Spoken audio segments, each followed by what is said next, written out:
Good afternoon, 8th class. We are on 9th chapter of history, the making of national movement 1870s to 1947. Now, in our previous class, we have already done कि जो incidents India में हुए थे around, अगर हम देखें 18th century 19th century के around 1857 का जैसे रिवोल्ट था, उससे पहले जो चेंजेस ब्रिटिश ला रहे थे इंडिया के सिस्टम में, और जो फाइनल जो रिजल्ट हो रहा था उससे समवेयर हमें ये पता चलेगा कि इंडियंस जो है वो डिससेटिस्फाइड थे the way British ruled us. Now they wanted कि इंडिया जो है उसके ऊपर इंडियंस का ही कंट्रोल हो, because of which they started forming association and we saw कि कैसे इंडियन नेशनल कांग्रेस फॉर्म हुआ था.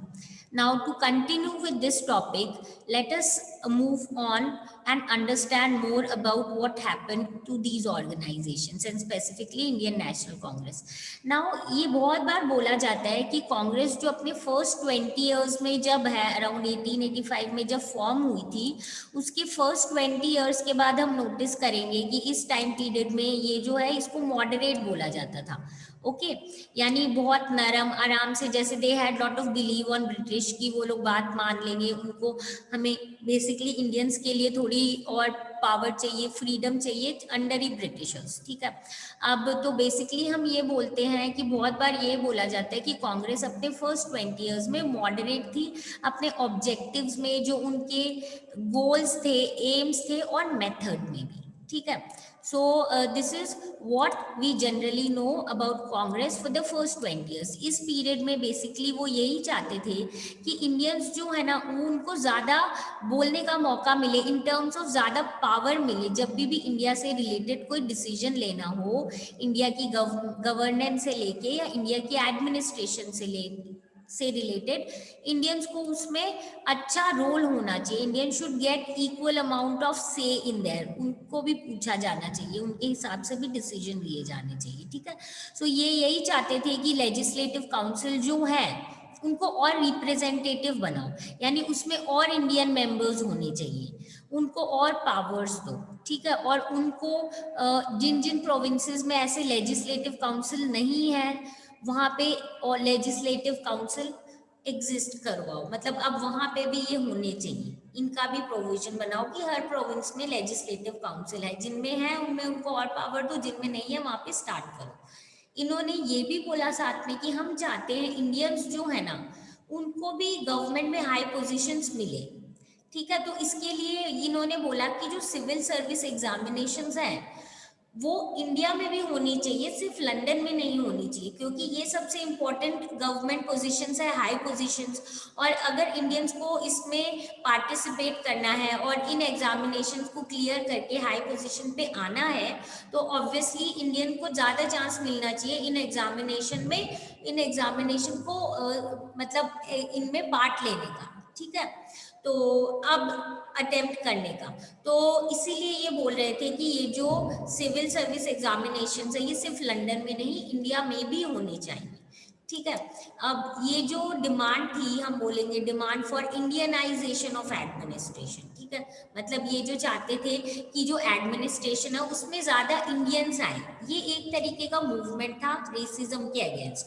रेसिज्म क्यों? ब्रिटिश सोचते थे हम लोग जो वाइट पीपल हैं वो ज़्यादा सुपीरियर हैं और इंडियंस जो हैं वो क्या है, वो लोग इन्फीरियर हैं, तो इसीलिए वो इम्पोर्टेंट पोस्ट अपने को कभी देते ही नहीं थे. तो अगर जब हम इंडियन एडमिनिस्ट्रेशन में बात करेंगे कि इंडियंस को भी इंक्लूड करें, तो हम एक तरीके से क्या कर रहे हैं, रेसिज्म को रिड्यूस करने की कोशिश कर रहे हैं. ठीक है, क्योंकि अभी तक ज़्यादातर जो जॉब्स हैं वो किसके पास होती थी, वो सिर्फ ब्रिटिश या फिर जो वाइट पीपल होते थे उन्हीं को उन पोजीशन पे बैठने के लिए के लायक समझा जाता था, और इंडियंस को नहीं वो लोग इम्पोर्टेंट पोजीशंस में बैठने देते थे. ठीक है, इसके बाद जो ब्रिटिश है एज आई सेड जनरली ये एज्यूम करते थे कि इंडियंस जो हैं उनको इतनी हाई पोजीशन ऑफ रिस्पॉन्सिबिलिटी नहीं देनी चाहिए, because they are not capable of doing that. That is what the British thought. अब ब्रिटिश ऑफिशियल्स जो हैं वो ऑब्वियसली अपने इन इम्पोर्टेंट पोस्ट पे उनके खुद के कंट्री के लोग इम्पोर्टेंट पोस्ट पे होते थे, तो जब वो ही इम्पोर्टेंट पोस्ट पे हैं तो ज़्यादातर सैलरी उन्हीं को मिलती थी, और उनकी जो सैलरी है वो कहाँ जाती थी, ऑब्वियसली इंग्लैंड जाती थी, क्योंकि वो इंग्लैंड के लोग थे। तो अब ये सोचा गया कि अगर इनकी भी इंडियनाइजेशन हो जाएगा, दैट मीन्स अगर इंडियनाइजेशन हो जाएगा of these jobs also, then obviously क्या होगा कि जो ड्रेन ऑफ वेल्थ हो रहा है, इंडिया का पैसा जो इंग्लैंड में जा रहा है, उसमें भी कमी आ जाएगी। बाकी इनकी क्या डिमांड्स थी? इनकी ये डिमांड्स थी कि जो आर्म्स एक्ट था ना, कि इंडियंस कोई भी आर्म अपने अंडर नहीं, मतलब आर्म्स नहीं रख सकते इंडियंस, उसको आप अंडू करो, उस लॉ को हटाओ, ठीक है। और फ्रीडम ऑफ स्पीच और एक्सप्रेशन हमें होना चाहिए, जैसे भाई वर्नैक्युलर एक्ट में आप उनके अगेंस्ट कुछ बोल नहीं सकते, वो सब चीज़ें हटाओ। अब जो अर्ली कांग्रेस वाले लोग हैं ना, वो बेसिकली बहुत सारी इकोनॉमिक इश्यूज की बात करते थे। उनको पता था और ये बोलते भी थे कि ब्रिटिश रूल जो है ना, उसके कारण इंडिया में गरीबी, फेमाइंस, भूखमरी, बहुत प्रॉब्लम्स हुई है। एक तो ब्रिटिशर्स ने इंडियंस के ऊपर है ना रेवेन्यू बहुत बढ़ा दिया था। तो जब लैंड रेवेन्यू बढ़ाए तो बेचारे इंडियंस जो है वो गरीब हो रहे हैं। ऊपर से पेजेंट्स और जो जमींदार्स हैं, उनके ऊपर इस लैंड रेवेन्यू के प्रेशर के कारण क्या हुआ है कि बहुत ज़्यादा मतलब उनको पैसे देने पड़ रहे हैं और उनको पैसे की कमी हो रही है, ठीक है। इसके अलावा क्या है कि ये जो ब्रिटिश थे, ये बोलते थे आपको अपना ग्रेन्स क्या है, यूरोप में एक्सपोर्ट करना पड़ेगा। तो अगर आपको यूरोप में एक्सपोर्ट करना पड़ेगा, तो इसके कारण क्या हो रही थी, इंडिया में फूड की शॉर्टेज हो रही थी। अब इंडिया में जब फूड की शॉर्टेज हो रही थी, तो ऑब्वियसली हमने देखा है ये सारी की सारी जो प्रॉब्लम्स है, वो इंडिया में कहीं ना कहीं ब्रिटिश की जो पॉलिसीज है उसी के कारण हो रही थी। So now what happened was that now the Indians were realizing कि जो ब्रिटिश की एक्टिविटीज़ है ना, उसके कारण इंडियंस को पैसे की भी कमी हो रही है, ग्रेन्स की भी कमी हो रही है, इंडिया में फूड शॉर्टेज हो रहा है, ठीक है।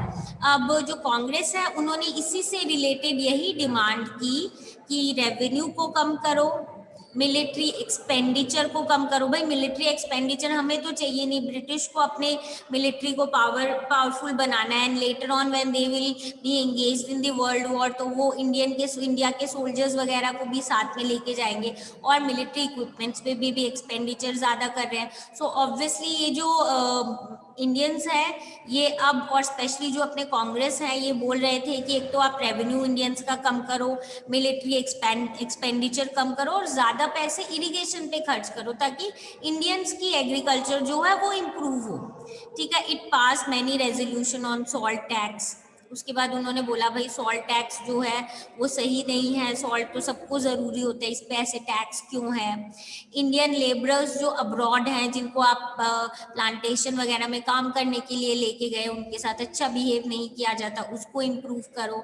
फॉरेस्ट ड्वेलर्स, जो फॉरेस्ट में रहते थे लोग, उनके साथ क्या हुआ, उनको ऑब्वियसली उनको भाई उनके फॉरेस्ट से निकाल दिया, तो उनको बड़ी दिक्कतें हैं, वो चीज़ें सॉल्व करो। ब्रिटिश ने अपने फ़ायदे के लिए फॉरेस्ट उस समय वो करना शुरू कर दिया था, फॉरेस्ट को रिजर्व बना दिया था, और फॉरेस्ट ड्वेलर्स और ट्राइबल उसको यूज़ नहीं कर सकते थे।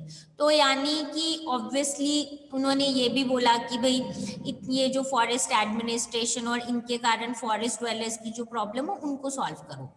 तो इससे हमें ये पता चलता है कि जो कांग्रेस है वो थी, तो हमने पढ़ा था एजुकेटेड लोग थे सारे के सारे, और elite high society, so called high society के थे।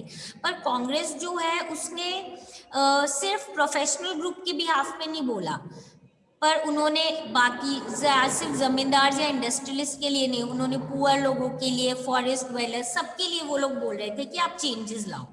मॉडरेट लीडर्स जो है वो चाहते थे कि लोगों में ये अवेयरनेस आए कि देखो ब्रिटिश रूल जो है वो हमारे अगेंस्ट है, मतलब जो जो उनकी गलत चीज़ें हैं, तो वो न्यूज़पेपर आर्टिकल्स इनमें लिखते थे कि ब्रिटिश रूल जो है कहाँ पे क्या गलत है, और स्पेसिफिकली बोलते थे कि उनकी जो इकोनॉमिक पॉलिसीज़ है ना, उसके कारण अपनी कंट्री की इकोनॉमी खराब हो गई है।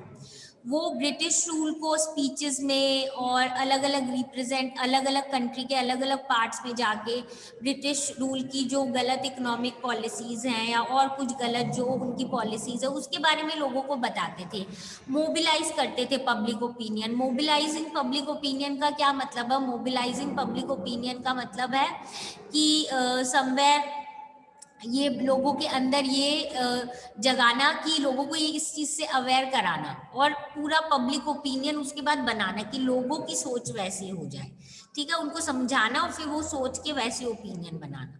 तो उनको यही लग रहा था कि they felt that the British had respect for ideals of freedom and justice and so they would accept the just demands of Indian. What was necessary therefore was to express these demands and make government aware of the feelings of Indians. So by creating the public opinion ये लोग चाहते थे कि Indians जो हैं उनको समझ आए कि कहाँ कहाँ ब्रिटिश की गलती है और so that we can also decide for what is to be done in future. उनको यही लग रहा था ब्रिटिश जो है, उनको ये भी लगता था कि ब्रिटिश जो है उनको ये जो आइडियल्स ऑफ फ्रीडम जस्टिस इसको रिस्पेक्ट करते हैं, तो हो सकता है कि वो जो हम इंडियंस की डिमांड है ना वो एक्सेप्ट कर लें जब उनको पता चलेगा कि वो इंडियंस के साथ इनजस्टिस कर रहे हैं, इक्वल नहीं मान रहे हैं, फ्रीडम नहीं दे रहे हैं, ये सारी चीज़ें इंडियंस को नहीं मिल रही है। और अगर हम उनको बताएंगे कांग्रेस वाले और कि ऐसे ऐसे ये चीज़ें हैं, तो क्योंकि वो इन आइडियल्स को रिस्पेक्ट कर रहे हैं तो वो हमारी डिमांड्स को मान लेंगे, ठीक है। इसीलिए ये बोल रहे थे जरूरी क्या है कि हम अपनी डिमांड्स को एक्सप्रेस करें, हम बताएं तो सही उनको कि भाई ये हमारी जो इंडियंस है उनकी फीलिंग क्या है और हम क्या चाहते हैं गवर्नमेंट से, ठीक है। तो एक तरीके से ये तो डेवलप हो गया। Now in pursuit of gold, अब ये this is a box that is given, this is what moderate leader Dinshaw Wacha wrote to Naoroji 1887 में। ये मॉडरेट लीडर है, इन्होंने लिखा था कि Firoz Shah is nowadays very busy with his personal work. They are already rich enough, and too remains busy. I wonder how if all remain busy in the pursuit of gold, can the progress of country be advanced? मतलब they are just telling us कि जैसे एक जो moderate leader थे उन्होंने नारोजी को लिखा कि अगर सब लोग ऐसे अपने पर्सनल काम में बिजी रहेंगे तो हम कंट्री के डेवलपमेंट के बारे में कैसे सोच सकेंगे, ठीक है। Now let us come on to the next part. Now freedom is our birthright. Now you all must be knowing कि ये जो है this slogan, famous slogan was given by बाल गंगाधर तिलक, तो थोड़ा इनके बारे में पढ़ लेते हैं। By 1890s many Indians began to raise questions about political style of Congress, कि जो कांग्रेस का स्टाइल है ये सही नहीं है। In Bengal, Maharashtra and Punjab leaders such as Bipin Chandra Pal, Bal Gangadhar Tilak, Lala Lajpat Rai were beginning to explore more radical objectives and methods. यानी ये जो लीडर्स है, याद रखना इनको ऐसे बोलते हैं लाल बाल पाल, लाला लाजपत राय, बाल गंगाधर तिलक और बिपिन चंद्र पाल। ये लोग ये बोल रहे थे कि ब्रिटिश जो कांग्रेस जो मॉडरेट एकदम सॉफ्टली नरम तरीके से धीरे, जैसे इनको बोलते हैं नरम दल और गरम दल। गरम दल है रेडिकल, तो थोड़े उग्र थे, और जो मॉडरेट भाई नॉर्मल, जिनको विश्वास था कि ब्रिटिश हमारी बातें मान लेंगे। तो अब ये जो नया ग्रुप था ना बंगाल, महाराष्ट्र, पंजाब के अराउंड, ये बिपिन चंद्र पाल, बाल गंगाधर तिलक और लाला लाजपत राय, ये लोग बोल रहे थे कि अब हमें रेडिकल ऑब्जेक्टिव करने पड़ेंगे और मेथड्स भी जो हैं थोड़े से स्ट्रिक्ट जैसे करने पड़ेंगे। ये बोल रहे थे कि मॉडरेट तो है ना पॉलिटिक्स ऑफ प्रेयर कर रहे हैं, मतलब एक तरीके से उनसे प्रे करके मांग रहे हैं कि हमें भाई फ्रीडम चाहिए। और इन्होंने बोला अब हमें सेल्फ रिलायंस होना है, हमें कंस्ट्रक्टिव वर्क करना है। इन्होंने बोला हमें अब अपनी स्ट्रेंथ पे विश्वास होना चाहिए, ना कि भाई ब्रिटिश के तो इंटेंशन गुड है, हम उनको बोलेंगे कि भाई हमें फ्रीडम इक्वालिटी दो क्योंकि आप तो इन आइडियल्स की रिस्पेक्ट करते हो और वो दे देंगे, ऐसा नहीं होगा, ठीक है। हमें अपने ऊपर विश्वास करना चाहिए। तो इन्होंने यही बोला कि we must fight for swaraj, हमें अपने राज के लिए, स्वराज के लिए फाइट करना चाहिए। और फिर तिलक ने स्लोगन दिया, बाल गंगाधर तिलक ने, कि freedom is my birth right and I shall have it. Freedom जो है मेरा जन्म सिद्ध अधिकार है और ये मैं लेके ही रहूंगा, ठीक है। अब 1905 में क्या हुआ, जो वाइसरॉय कर्जन है उन्होंने बंगाल को पार्टीशन कर दिया, ठीक है। बेसिकली जब उन लोगों ने पार्टीशन किया था क्यों, तो उन्होंने बोला तो हमने एडमिनिस्ट्रेशन के लिए किया था। एक्चुअली में एट दैट टाइम जो बंगाल था it was the biggest province and उसमें बिहार और पार्ट्स ऑफ उड़ीसा भी थे। तो ब्रिटिश ने बोला हमें इसको एडमिनिस्टर करना बहुत मुश्किल लग रहा है इतने बड़े एरिया को, तो हम कन्वीनियंस एडमिनिस्ट्रेशन अच्छे से हो इसलिए हम इसको दो में डिवाइड करना चाहते हैं, East Bengal and West Bengal, ठीक है। तो ईस्ट बंगाल बेसिकली जो अभी बांग्लादेश है, उस टाइम पे इंडिया का ही पार्ट था, एंड वेस्ट बंगाल जो हमारा वेस्ट बंगाल है। तो बेसिकली इन्होंने इसको क्लियर ऐसे तो दिखाया कि भाई हम इसलिए कर रहे हैं, but clearly it was closely tied to the interest of British officials and businessman. मतलब ब्रिटिश ऑफिशियल्स और बड़े बिजनेसमैन के जो इंटरेस्ट थे उसके लिए इन्होंने किया था। ठीक है, क्योंकि instead of removing the non Bengali areas from the province, government ने क्या किया, ईस्ट बंगाल को सेपरेट करके असम से मिला दिया। और जो इसके पीछे का मेन मोटिव क्या था ब्रिटिश का, कि जो हमने पढ़ा, जो बंगाली पॉलिटिशियंस वगैरह थे, they were very very active and very educated, and they were always wanting to tell people more about new ideas, और उससे रिलेटेड जो बहुत कुछ ये कोशिश कर रहे थे कि इंडिपेंडेंस से, स्वराज से रिलेटेड हो। तो वो लोग चाहते थे कि इनकी जो पॉलिटिकल एक्टिविटीज है बंगाली पॉलिटिशियंस की, उसको करें और बंगाल के लोगों को स्प्लिट कर दें। उन्होंने क्या बोला कि ईस्टर्न साइड पे ज्यादा मुस्लिम्स है तो ईस्ट बंगाल वो हो जाएगा, और वेस्ट बंगाल जो वहाँ ज्यादा हिंदूज हैं। तो इन लोगों ने पार्टीशन कर दिया बंगाल का, और इसके कारण इंडियंस को आया बहुत ज्यादा गुस्सा। ठीक है, तो सारे जितने भी सेक्शंस थे ना कांग्रेस के, चाहे वो मॉडरेट थे चाहे वो रेडिकल्स थे, ठीक है, सब लोगों ने इस चीज का अपोज किया। पब्लिक मीटिंग हुई, डेमोन्स्ट्रेशंस हुए, ऑर्गेनाइजेशंस हुई, लोगों ने अलग अलग मेथड स्टार्ट किए, मास प्रोटेस्ट, सारे ने मिल के प्रोटेस्ट किया इस टाइम पे। सबसे पहले तो स्वदेशी मूवमेंट इसको बोला जाता था कि हम अपनी स्वदेश, अपने देश के लिए, और हमें अपने देश के लिए हम ये मूवमेंट कर रहे हैं। सबसे स्ट्रॉन्गेस्ट बंगाल में था, पर बाकी सब जगह पे भी ऐसे मूवमेंट स्टार्ट हो गए। जो डेल्टाइक आंध्र वाला एरिया है, वहां पे इस मूवमेंट को बोला जाता था वंदे मातरम मूवमेंट। ठीक है, तो ये जो स्वदेशी मूवमेंट है, इसका मेन एम क्या था कि हमें ब्रिटिश रूल के अगेंस्ट जाना है, और हमें सेल्फ हेल्प, हमारे स्वदेशी एंटरप्राइज को इम्पोर्टेंस देना है, हमें नेशनल एजुकेशन पे इम्पोर्टेंस देना है, हमें इंडियन लैंग्वेजेस पे फोकस करना है। ठीक है, तो टू फाइट फॉर स्वराज जो रेडिकल्स हैं, अब उन्होंने ये बोला कि मास मोबिलाइजेशन बहुत जरूरी है, सारे लोगों को हमें इकट्ठा करना है, और हमें ब्रिटिश के जितने भी इंस्टीट्यूशंस है, स्कूल कॉलेजेस, उनको बॉयकॉट करना है, वहां नहीं जाना है, ब्रिटिश के बनाए हुए गुड्स यूज नहीं करने हैं। तो ऐसे ही कुछ इंडिविजुअल्स ने ये भी बोला कि अब हम रेवोल्यूशनरी वायलेंस भी हमें करना चाहिए, क्योंकि ब्रिटिश रूल जो है ना वो प्यार से, मतलब इस ऐसे नहीं मानेंगे, वायलेंस हमें करना ही पड़ेगा, ऐसे एक पर्टिकुलर ग्रुप जो है उनका सोचना था। अब मतलब इतने सारे चेंजेस हो रहे थे opening decades of the 20th century में, और मतलब 20th सेंचुरी के स्टार्ट होते ही और कुछ कुछ डेवलपमेंट हुई। वो क्या थी कि कुछ जो मुस्लिम लैंडलॉर्ड्स और नवाब्स हैं, उन्होंने भी एक अपना एसोसिएशन बनाया, all India Muslim league, Dhaka में 1906 में, और इन्होंने सपोर्ट किया पार्टीशन ऑफ बंगाल को, क्योंकि ये चाहते थे हमें सेपरेट इलेक्टोरेट मिले मुस्लिम्स के लिए। ठीक है, जो कि बेसिकली गवर्नमेंट ने 1909 में इनसे रिलेटेड इनको दे दी थी।